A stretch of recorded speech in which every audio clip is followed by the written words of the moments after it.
Hello everyone, welcome to our blouse design.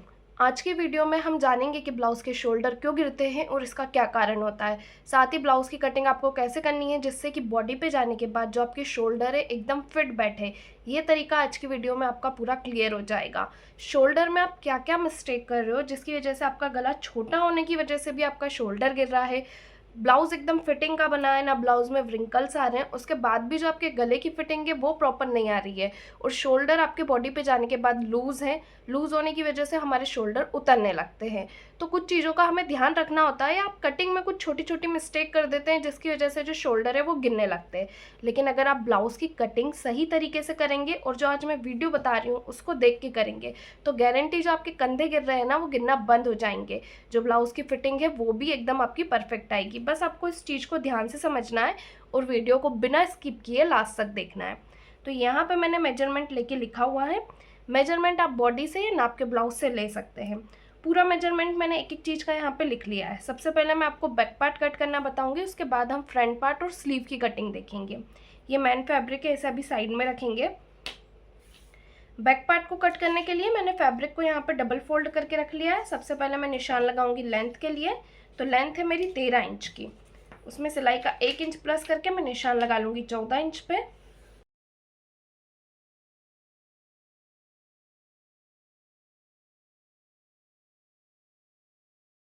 Length का निशान लगाने के बाद आपको निशान लगाना है आपके फुल शोल्डर का। मेरे फुल शोल्डर 14 इंच के हैं। 14 को मैं डिवाइड 2 कर लूँगी तो मेरा कितना आया 7 इंच। आपका जितना भी फुल शोल्डर रहेगा उसका हाफ करके आपको निशान लगाना है। तो यहाँ पे मैं हाफ करके निशान लगाऊंगी 7 इंच पे। ये निशान लगाना बहुत ज़रूरी होता है, इसी के बाद हम हमारे परफेक्ट शोल्डर निकाल पाते हैं। फुल शोल्डर का हाफ करके निशान लगाया, अब इसमें से मैं निकालूंगी हमारे परफेक्ट शोल्डर। परफेक्ट शोल्डर निकालने के लिए आपको पता होना चाहिए कि आपका नेक डीप कितना है। तो यहाँ से मेरा नेक डीप है अभी 10 इंच, तो मैं निशान लगा लूँगी 10 इंच पे। जितना आपका नेक डीप रहता है ना उसके अकॉर्डिंग यहाँ से आपको शोल्डर माइनस करने होते हैं। ऐसा नहीं है कि अगर आपके 5 इंच का गला है तो भी यहाँ से आपको 1.5 इंच शोल्डर माइनस करना है। अगर आपका 12 इंच का गला है तो भी आपको 1.5 इंच शोल्डर माइनस करना है, ऐसा नहीं रहता है। जितना गला डीप रहता है या जितना गला छोटा रहता है उसके अकॉर्डिंग शोल्डर आपको यहाँ से माइनस करते हुए जाना है। तो ये कैसे पता चलेगा कि कितना शोल्डर हमें माइनस करना होता है?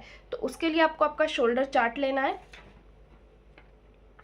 ये शोल्डर चार्ट है, इसमें आपको आपका नेक डीप देखना है। अभी मेरा नेक डीप यहाँ पे कितना है 10 इंच, तो मैं यहाँ पे देख लूँगी 10 इंच। और नेक मेरा वी शेप में है, ये वी वाला शेप, तो यहाँ पे मैं वी शेप देखूंगी। मेरा कितना माइनस होगा टोटल 10 इंच पे 1.6। तो यहाँ से मैं 1.6 इंच पे निशान लगाऊंगी।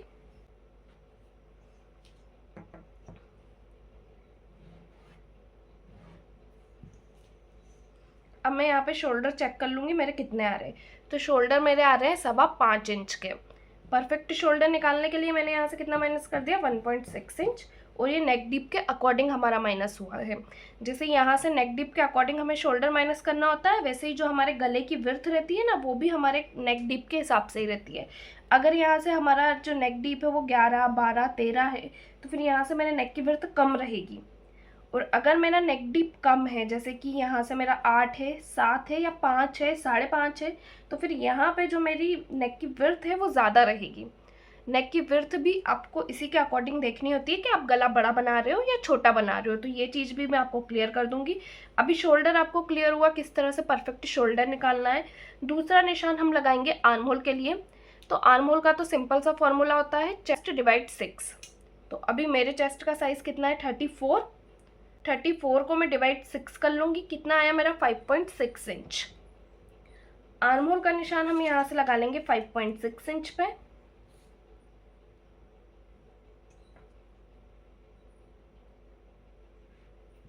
शोल्डर कितने निकाले मैंने 5.25 इंच के। शोल्डर से आर्म होल वाली लाइन को मिलाएंगे, चेस्ट लाइन को स्ट्रेट कर लेंगे। ये जो मैंने आर्म होल का निशान लगाया ना उसको हम चेस्ट लाइन बोलते हैं। इस तरह से इसको स्ट्रेट करेंगे।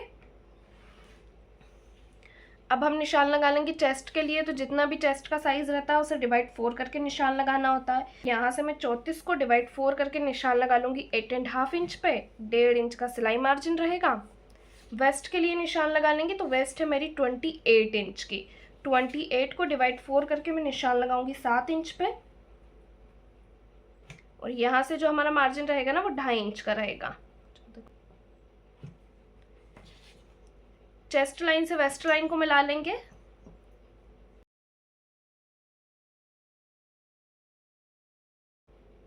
मिलाने के बाद अब हम निशान लगाएंगे आर्म होल गोलाई का। तो ये निशान मेरा लगेगा 1 इंच पे। बैक पार्ट में आपको ये निशान 1 इंच पे लगाना होता है। और यहाँ से हमें कितना डाउन करना होता है आर्म होल को, 1/2 इंच। कॉफ को रखेंगे और इसका शेप देंगे।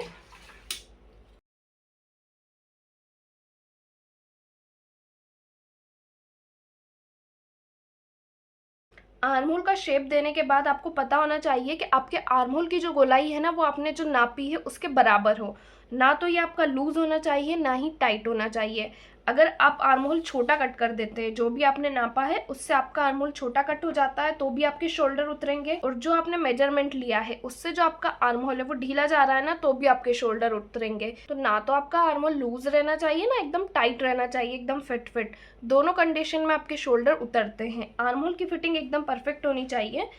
कभी कभी क्या होता है, आर्म होल हमारा टाइट हो जाता है ना, तो जो हमारी स्लीव की गोलाई रहती है वो तो एकदम परफेक्ट आती है।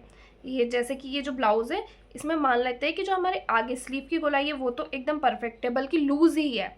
जो हमारी स्लीव की फिटिंग है वो यहाँ से लूज है, लेकिन जो आर्म होल है वो हमने छोटा कट कर दिया है। छोटा कट होने की वजह से ना जब ब्लाउज को हम पहनेंगे ना तो यहाँ से वो टाइट हो जाता है इस जगह से। और जब ये वाला साइड टाइट होने लगता है ना, यहाँ पे टाइट होने की वजह से जैसे ही हाथ नीचे होता है तो ये इससे टाइट रहेगा और ये जो स्लीव है वो इस तरह से नीचे आ जाएंगी, जिसकी वजह से जो शोल्डर है ना वो गिरने लगते हैं। तो इस चीज़ का आपको ध्यान रखना है कि ये वाला पोर्शन आपका टाइट नहीं होना चाहिए। ये टाइट कब नहीं होगा, जब आप आर्म होल एकदम सही तरीके से कट करेंगे। आर्म होल की कटिंग ठीक होगी तो ये वाला हिस्सा भी आपका एकदम परफेक्ट रहेगा। अगर ये लूज़ हो जाता है, यहाँ से इसकी फिटिंग ढीली रहती है, तो यहाँ शोल्डर भी आपके लूज़ रहेंगे, एकदम चिपके हुए नहीं रहेंगे। कंधे पे जाने के बाद जो शोल्डर की फिटिंग है ना वो एकदम परफेक्ट आनी चाहिए। तो ये चीज़ लूज़ रहेगी तो आपका शोल्डर भी लूज़ रहेगा। इसलिए आर्म होल की गोलाई को हम चेक करेंगे कि हमारे मेजरमेंट के अकॉर्डिंग रेडी हो रही है या नहीं हो रही। तो यहाँ पे मेरे आर्म होल में देख लूँगी, आर्म होल की गोलाई मेरी 7 इंच है। यहाँ पे सबसे पहले 1/2 इंच जितना हम माइनस करेंगे और इस गोलाई को चेक कर लेंगे 7 इंच आ रही है या नहीं। तो मेरी ये कितनी आ रही है, 7.5 इंच आ रही है, यानी कि 1/2 इंच आर्म होल अभी भी मेरा बड़ा है। लेकिन यहाँ पे मैं अपने मेजरमेंट में चेक करूँगी कि मेरा अपर बस्ट कितना है। फुल बस्ट पे मेरा आर्म होल 7.5 इंच पे रेडी हो रहा है, लेकिन यहाँ पे मेरा अपर बस्ट 32 इंच का है। तो आपको फुल बस्ट और अपर बस्ट का भी ध्यान रखते हुए निशान लगाना है। अपर बस्ट हम मोस्टली कब यूज़ करते हैं, जब ब्लाउज़ को हम स्टिच करते हैं। लेकिन जब आप कटिंग कर रहे होते हो ना तो उस टाइम आर्म होल चेक करने के लिए आपको अपर बस्ट का निशान लगाना होता है। तो अपर बस्ट है मेरा 32 इंच का, तो यहाँ पे मैं निशान लगा लूँगी 8 इंच पे। अब वापस से मैं अपने आर्म होल को चेक करके देख लूँगी कि अपर बस्ट पे कितने इंच पे रेडी हो रहा है। तो अब अपर बस्ट पे मेरा 7 इंच पे रेडी हो रहा है, यानी कि जो मैंने मेजरमेंट लिया है उसी के अकॉर्डिंग मेरा आर्म होल रेडी हो रहा है। फिटिंग हम अपर बस्ट के अकॉर्डिंग ही डालते हैं। तो यहाँ पे जो आर्म होल की फिटिंग है वो एकदम परफेक्ट है। अब हम निशान लगाएंगे गले के लिए। तो यहाँ से जो नेक की विड्थ है वो मैं रखूँगी 2 इंच। नेक का शेप देंगे तो मेरा नेक वी है, तो यहाँ से मैं वी नेक का शेप दूंगी। वी नेक का शेप देने से पहले ना हाफ से लेके 1 इंच जितना शोल्डर आपको छोड़ना है, उसके बाद आपको इसका शेप देना है, क्योंकि आधा हमारा स्टिचिंग में जाता है और आधा जो हम शोल्डर डाउन करते हैं। तो डीप नेक में जो हमारे शोल्डर है वो हमेशा आपको नेक की तरफ डाउन करना है, ओनली 0.25 इंच, और इसको क्रॉस में मिला देना है। इससे जो आपके कंधे हैं ना वो एकदम चिपके रहेंगे, बॉडी पे जाने के बाद लूज नहीं रहेंगे। नेक की शेप का भी आपको थोड़ा सा ध्यान रखना है। जैसे ही हमारे नेक का जो शेप है वो चेंज होता है, जैसे कि मटका गला, स्वीट हार्ट गला, तो वो ध्यान में रखना है कौन सा गला कितना फैलता है। वी नेक कम फैलता है, राउंड नेक लिमिटेड फैलता है, वहीं आप अगर मटका गला बनाते हो तो बॉडी पे जाने के बाद बहुत ज़्यादा फैलता है, इसलिए भी शोल्डर कभी कभी उतरने लगते हैं। इसलिए मटके गले में तो आप डोरी यूज़ कर सकते हैं। बाकी अगर आप नॉर्मल गोल गला बना रहे हैं या वी गला बना रहे हैं तो उसमें इस तरह से कटिंग करेंगे तो शोल्डर आपके नहीं उतरेंगे। और एक और जो आपको चीज़ का ध्यान रखना है वो ये रहेगा कि आप नेक की विड्थ कितनी ले रहे हो। यहाँ से जो आपकी नेक की विड्थ है ना, वही आपके शोल्डर को सबसे ज़्यादा इफेक्ट करती है। ये चीज़ आपने कितने ली है, ये चौड़ाई आप जितनी ज़्यादा लोगे नेक उतना ज़्यादा फैलेगा बॉडी पे जाने के बाद और गिरेगा। बहुत से लोग क्या करते हैं, कोई सा भी चेस्ट का साइज़ रहे, अभी मेरी चेस्ट का साइज़ तो 34 है, लेकिन अगर आपके चेस्ट का साइज़ 36 है, 38 है या 40 है या फिर 32 है, 33 है, 34 है, इन सारे चेस्ट साइज़ में आप एक ही नेक की विड्थ रख रहे हो, जैसे कि मोस्टली 2.5 इंच रखते हैं, तो हर चेस्ट साइज में सेम नेक की विड्थ नहीं रख सकते हैं। जब हमारे चेस्ट का साइज अलग है तो जो आपके नेक की विड्थ है वो भी अलग ही रहेगी।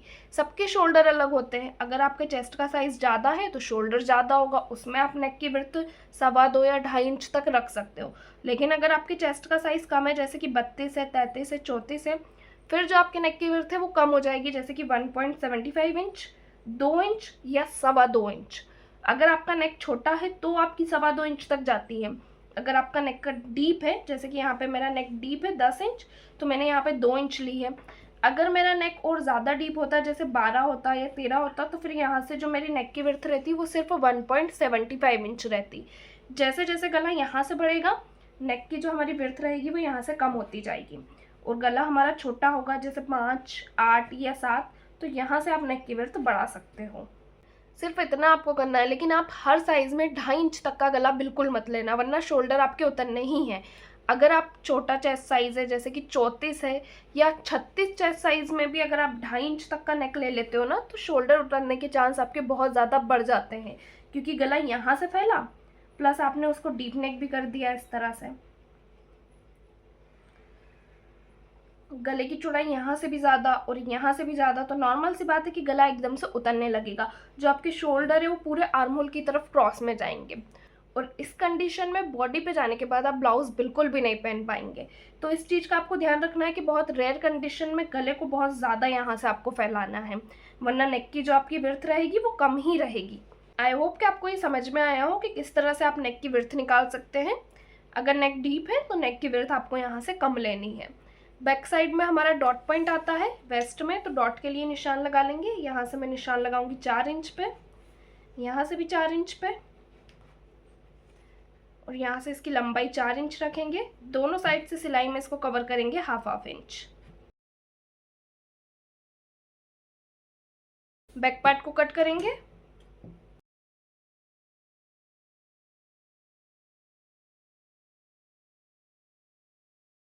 ये जो मैंने एक और नेक बनाया था ना, ये आपको समझाने के लिए बनाया था। अब यहाँ पे एक और चीज़ मैं आपको क्लियर कर दूँ, अगर आपका नेक डिप बहुत ज़्यादा है, जैसे कि 12 इंच है, 13 इंच है, और नीचे की तरफ सिर्फ 2 या 3 इंच की पट्टी आ रही है, तो जो भी आपके चेस्ट का साइज़ रहता है ना, उससे हाफ इंच कम पे आपको फिटिंग डालनी होती है। जैसे मेरे चेस्ट का साइज़ कितना है, 8.5, तो मैं फिटिंग डालती 8 इंच पे, और अपर बस्ट है 8 इंच का, तो अपर बस्ट की फिटिंग डालती है मैं 7.5 इंच पे, क्योंकि गला फैलता है और फैलने के बाद यहाँ पे आपका क्या बलून आने लगता है। जब आप डीप नेक बनाते हो और फिटिंग उसी हिसाब से डालते हो जो आपने मेजरमेंट लिया है, बलून आने की वजह से आपका आर्म होल लूज होता है, आर्म होल लूज होने की वजह से आपके शोल्डर गिरने लगते हैं। तो ये चीज़ आपको ध्यान रखनी है कि जब आप बहुत ज़्यादा डीप गला बना रहे हो तो जो भी आपके चेस्ट का साइज़ रहेगा उससे हाफ इंच कम पे आप फिटिंग डालें। बैक को साइड में रखेंगे और अपने फ्रंट पार्ट को कट करना देख लेंगे।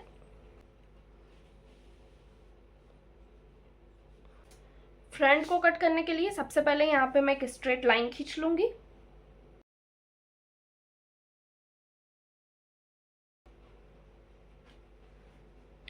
लाइन खींचने के बाद फ्रंट का जो हमारा पैटर्न है वो 4 डार्ट विथ बेल्ट है। तो जब भी हम 4 डार्ट या प्रिंसेस कट ब्लाउज बनाते हैं, जितनी लेंथ हमने बैक पार्ट में रखी होती है उससे 1 इंच ज़्यादा लेंथ हमें अपने फ्रंट पार्ट में लेनी होती है। तो बैक पार्ट की मेरी लेंथ है 14, फ्रंट पार्ट में मैं लेंथ का निशान लगा लूँगी 15 इंच पे।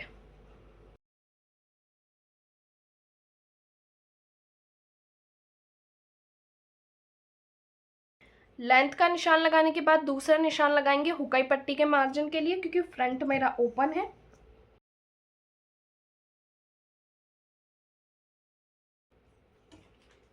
अब शोल्डर आर्म होल हमने बैक पार्ट से ऑलरेडी निकाले हुए हैं, तो उतने ही निशान आपको फ्रंट पार्ट में लगाना है।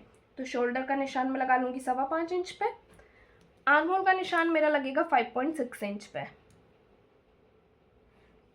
यहाँ से भी मैं निशान लगाऊंगी 5.25 इंच पे। शोल्डर से आर्म होल वाली लाइन को मिलाएंगे और चेस्ट लाइन को भी स्ट्रेट करेंगे।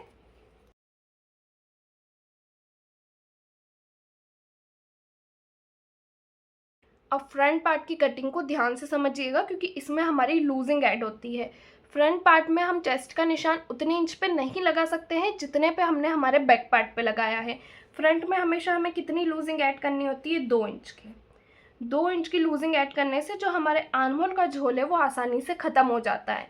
तो जितना भी आपके चेस्ट का साइज़ रहेगा उसमें आपका प्लस होगा 2 इंच। अभी मेरे साइज़ कितना है, 34। इसमें प्लस किया मैंने 2 इंच, कितना आया 36। 36 को हम डिवाइड 4 कर लेंगे, कितना आया मेरा 9 इंच। यहाँ से चेस्ट का निशान मैं लगा लूँगी 9 इंच पे। 1.5 इंच का सिलाई मार्जिन रहेगा। आर्म होल गोलाई के लिए निशान लगाएंगे, तो ये निशान फ्रंट में लगता है 0.75 इंच पे। शोल्डर से आर्म होल वाली लाइन का निकालेंगे एक सेंटर, और सेंटर से अंदर आना है 0.25 इंच। 0.25 इंच अंदर की तरफ आते हुए ही आपको आर्म होल की गोलाई देनी होती है।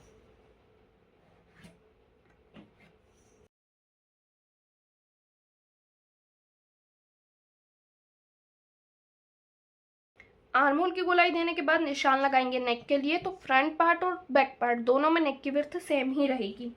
तो यहाँ से मैं निशान लगा लूँगी 2 इंच पे। नेक लंबाई के लिए हम निशान लगाएंगे 7 इंच पे। फ्रंट के नेक का शेप मेरा राउंड ही है, तो यहाँ से मैं राउंड नेक का शेप दूंगी। यहाँ से मैं थोड़ा सा ज़्यादा फैलाऊंगी इसको, 2.5 इंच तक।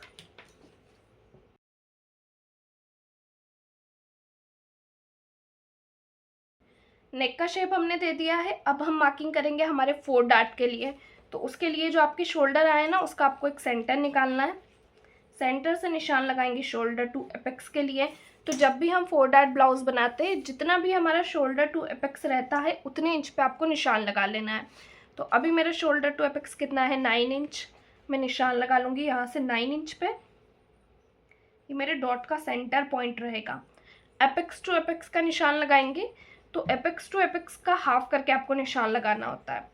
एपेक्स टू एपेक्स मेरा कितना है, 6 इंच। सबसे पहले 6 का हाफ करेंगे, कितना आया, 3 इंच। अब इसमें हम सिलाई का प्लस कर लेंगे 0.25 इंच। कितना हो गया टोटल, 3.25 इंच। ये जो 3.25 इंच का निशान है, ये हम हुकाई पट्टी के मार्जिन को छोड़ते हुए लगाएंगे। तो यहाँ से मैं निशान लगा लूँगी 3.25 इंच पे। अब ये मिल गया मुझे अपना एक सेंटर। इसी सेंटर से मार्किंग होगी हमारे चारों डॉट पॉइंट की। तो सबसे पहले हम निशान लगाएंगे फर्स्ट डॉट पॉइंट के लिए। फर्स्ट डॉट पॉइंट के लिए इस सेंटर से आपको नीचे आना है 1.25 इंच, और ये हर साइज़ में आपका फिक्स रहेगा, चाहे साइज़ बड़ा हो छोटा हो। डॉट पॉइंट की मार्किंग आपको इसी तरह से करनी है, लेकिन हर साइज़ में आपको नेक की विड्थ सेम नहीं रखना है। डॉट पॉइंट आपका सेम ही रहेगा। यहाँ से मैं निशान लगाऊंगी 3.25 इंच पे, और नीचे की तरफ से भी 3.25 इंच पे। डॉट पॉइंट को एकदम स्ट्रेट कर लेंगे, और सिलाई में जो मेरा नीचे वाला डॉट पॉइंट है वो दोनों तरफ से कवर होगा 1-1 इंच। यहाँ से भी 1 इंच, यहाँ से भी 1 इंच। अब इसको अभी आपको क्रॉस में नहीं मिलाना है। 4 डार्ट विथ बेल्ट ब्लाउज हम बना रहे हैं ना, तो आपको सबसे पहले बेल्ट के लिए निशान लगा लेना है कि बेल्ट आप कितने इंच पे रेडी कर रहे हो। तो यहाँ से जो मेरा बेल्ट है वो रेडी होगा 2.25 इंच पे। तो 2.25 इंच तक जो आपके डॉट पॉइंट है वो एकदम स्ट्रेट रहेंगे।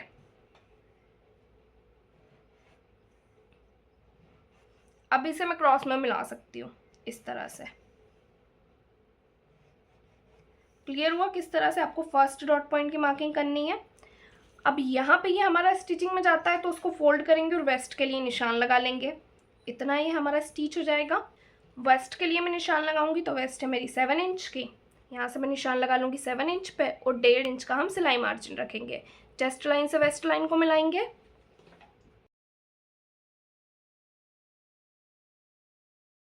ये जो बेल्ट है इसको यहाँ तक एकदम स्ट्रेट कर लेंगे, 2.25 इंच।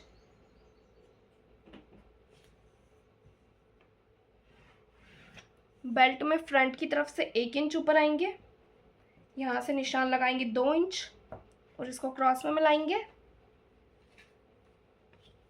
ये भी आपका हर साइज में फिक्स रहेगा, 1 इंच ऊपर आना है बेल्ट में। बेल्ट का शेप कंप्लीट हो गया। बचे 3 डॉट पॉइंट, उसकी भी हम मार्किंग कर लेंगे। सेकंड वाले के लिए भी सेंटर से आपको बाहर आना है 1.25 इंच। थर्ड वाले के लिए भी निशान लगा लेंगे सेम 1.25 इंच। फोर्थ वाले के लिए आपकी मार्किंग थोड़ी सी चेंज हो जाएगी। ये 3 डॉट पॉइंट का निशान तो आपका 1.25 इंच पे लगता है। फोर्थ वाला थोड़ा सा दूर रहता है तो आपको निशान लगाना पड़ता है 1.5 इंच पे। लेकिन गोलाई ये आपकी एकदम परफेक्ट देगा। ये देखिए, इससे जो आपका सेंटर का शेप रहता है ना, एकदम परफेक्ट आता है। अब इसको हम मिला लेंगे। मिलाने के लिए सेकंड डॉट पॉइंट को आपको इस तरह से स्ट्रेट करना है। थर्ड वाले के लिए जो आपकी फिटिंग वाली लाइन रहेगी ना, उसका सबसे पहले एक सेंटर निकालना है। सेंटर से नीचे आना है 1.5 इंच और अब इसको मिलाएंगे हम क्रॉस में इस तरह से। फोर्थ वाले को किस तरह से मिलाना है ये ध्यान से समझ लीजिएगा, क्योंकि बैक पार्ट की कटिंग तो मैंने आपको क्लियर बताई है। फ्रंट पार्ट में भी आपको इसी तरह से कटिंग को करना है। साथ ही ध्यान रखना है कि आप किस तरह से डॉट पॉइंट ले रहे हो। फ्रंट पार्ट की फिटिंग बॉडी पे जाने के बाद एकदम परफेक्ट होगी, यानी कि चिपकी हुई रहेगी, तभी जो आपके कंधे हैं वो एकदम फिट रहेंगे। तो अब फोर्थ डॉट पॉइंट को आपको मिलाने के लिए आपके चेस्ट का साइज देख लेना है। मेरे चेस्ट का साइज कितना है, 34। तो ये जो मेरी चेस्ट लाइन जा रही है, यहाँ से मैं इंच टेप को रखूंगी और निशान लगा लूंगी 1.5 इंच पे और इसको मिलाएंगे हम हमारे एपेक्स पॉइंट से। तो इस तरह से आपको स्केल को रखना है और बिल्कुल एपेक्स पॉइंट पे आपको स्केल का सेंटर नहीं लाना है। इसे 0.25 इंच बाहर की तरफ जाने देना है। फिर इसको क्रॉस में मिलाना है। ये जो फोर्थ डॉट पॉइंट की फिटिंग है ना, वो इसी तरह से आनी चाहिए। ऐसा नहीं है कि आप इसको इस तरह क्रॉस में मिला रहे हो या इधर की साइड मिला रहे हो। अगर ये आपका यहाँ पे आएगा ना तो झोल देगा आर्म होल में। इसकी फिटिंग कभी भी गलत नहीं होनी चाहिए। फोर्थ वाले डॉट पॉइंट की हमेशा क्रॉस में आपको 0.25 इंच एपेक्स से बाहर ही जाते हुए निशान लगाना है। अगर आप इसको नेक की तरफ झुका दोगे ना तो फिर ये आपका झोल देने लगेगा, तो इस चीज़ का आपको ध्यान रखना है। अब नीचे वाला डॉट पॉइंट सिलाई में दोनों तरफ से मेरा कवर हुआ 1-1 इंच। सेकेंड और थर्ड वाले को दोनों तरफ से आपको कवर करना है सिलाई में 0.25 इंच। इसको भी 0.25 इंच।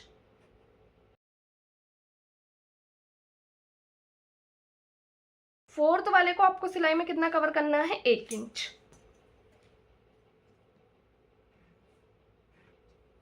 और इसको हम बाहर तक जाने देंगे।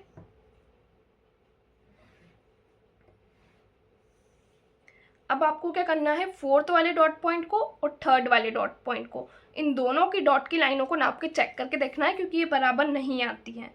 फर्स्ट वाली डॉट की लाइन मेरी रेडी हो रही है 3.75 इंच पे।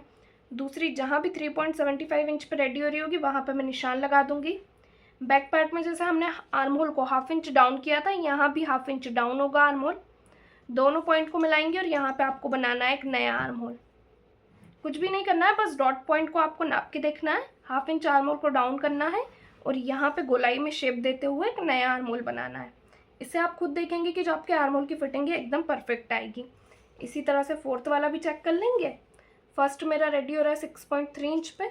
दूसरा जहाँ भी 6.3 इंच पे रेडी हो रहा होगा ना, उतना कपड़ा आपको एक्स्ट्रा निकाल लेना है बस। अब हम मार्जिन ऐड करेंगे, तो मार्जिन आपका कहीं भी ऐड नहीं होगा, सिर्फ बेल्ट में आपको 0.25 इंच से लेके 1/2 इंच तक का मार्जिन लेना होता है, क्योंकि ये हमारा सिलाई में कवर होता है।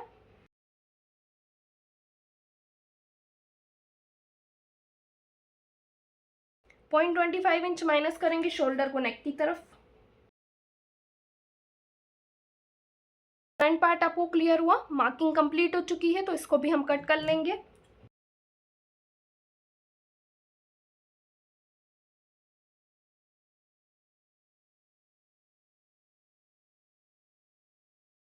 कट करने के बाद अब आपको क्या करना है, ये जो आपका डॉट पॉइंट है वो इतना स्टिचिंग में जाता है, तो इसको आपको फोल्ड कर देना है।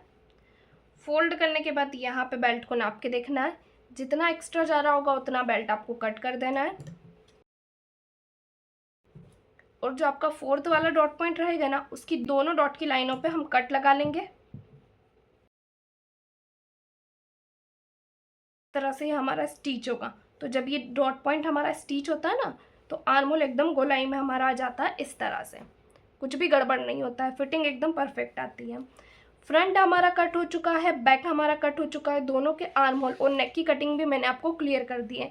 लेकिन आपको स्लीव की कटिंग भी सही तरीके से करनी होती है, वरना जो आर्म होल है वहाँ पे आपका व्रिंकल्स आने लगेगा या शोल्डर भी आपका उतर सकता है। तो इसके लिए मैं आपको स्लीव कटिंग भी क्लियर कर देती हूँ कि स्लीव किस तरह से कट करना है। इसे साइड में रखेंगे, बचे हुए फैब्रिक को आपको 4 फोल्ड करके ले लेना है। अब यहाँ पर मैं अपनी स्लीव की लेंथ देख लूँगी। स्लीव की लेंथ कितनी आ रही है, 4.5 इंच। सिलाई का 1 इंच प्लस करके मैं निशान लगा लूँगी 5.5 इंच पे।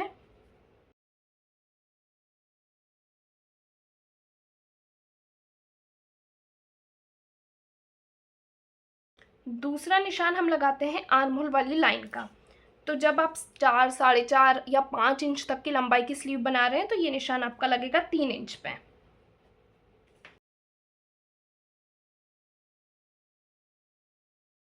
अब हम आर्म होल नापेंगे, तो आर्म होल नापने के लिए आपको आपका बैक पार्ट लेना है। बैक पार्ट से ही आपको आर्म होल को चेक करके देखना है।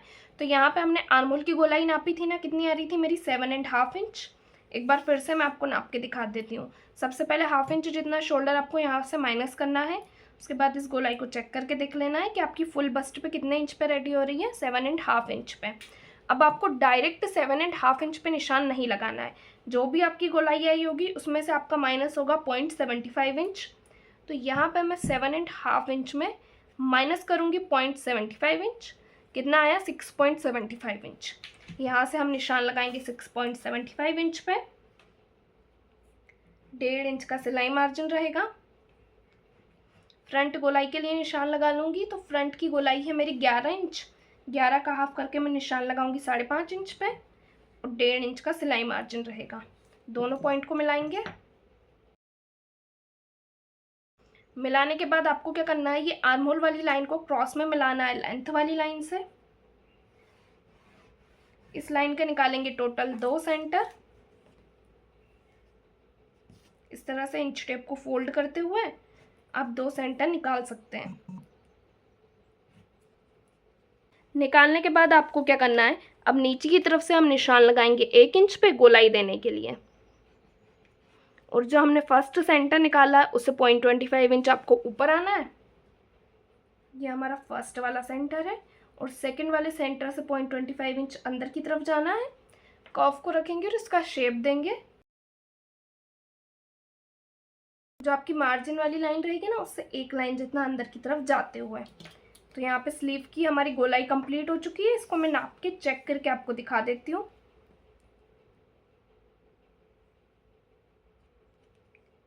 ये मेरी फिक्स 7.5 इंच पे रेडी हो रही है।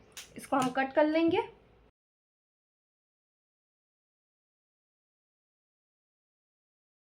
कट करने के बाद जो आपकी स्लीव है ना, उसके सेंटर पे आपको एक कट लगाना है। इसको ओपन करके रखेंगे। ओपन करने के बाद जो हमारा फ्रंट पार्ट रहता है ना, उसके लिए हम गोलाई देंगे। तो ये जो हमारा फर्स्ट सेंटर आपको दिख रहा है, अब इससे आपको कितना नीचे आना है, 0.25 इंच। और ये जो हमने सेंटर निकाला है उससे ऊपर आना है 1/2 इंच। इसकी गोलाई देंगे।